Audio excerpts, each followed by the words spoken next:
nĩ ũhoro wĩgiĩ ũcenjania wa mbeca, na rĩu dola ya Amerika ĩracenjanio na ciringi 140 mbeca cia Kenya.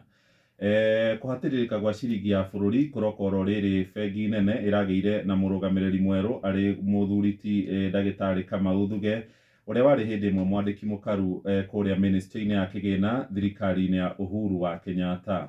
Ngathĩti ĩno nĩ yandĩkĩte ĩkoiga rĩu nĩ gwetereirwo kuonekana makinya marĩa gavana ũyũ wa 10 wa bengi nene egũkorwo agĩtacũkia nĩguo kũhonokia ciringi ya Kenya na kũmĩcokia harĩa ĩkoretwo ĩrĩ. Ĩtirũkĩte na gĩcunjĩ gĩa 13.5 harĩ igana, na kũrerĩkana makinya marĩa mũndũ ũgwĩtwo Thuge angĩtacũkia megũkorwo hihi marĩ na ũritũ mũnene gũgĩthingatwo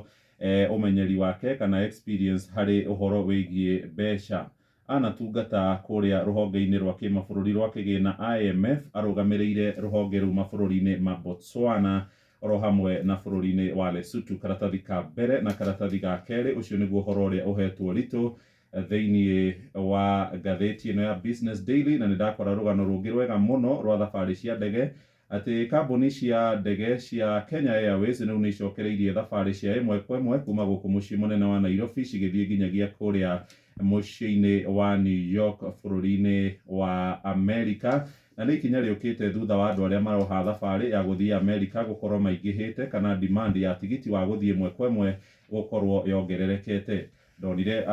kũrĩ hĩndĩ ĩrĩa thabarĩ ici ciarugũragio kwĩrĩkanaga kuma gũkũ Nairobi gũthiĩ New York thabarĩ ĩmwe kwa ĩmwe nĩ mathaa 22. Ũguo nĩguo ngathĩti ya Business Daily yandĩkĩte karatathi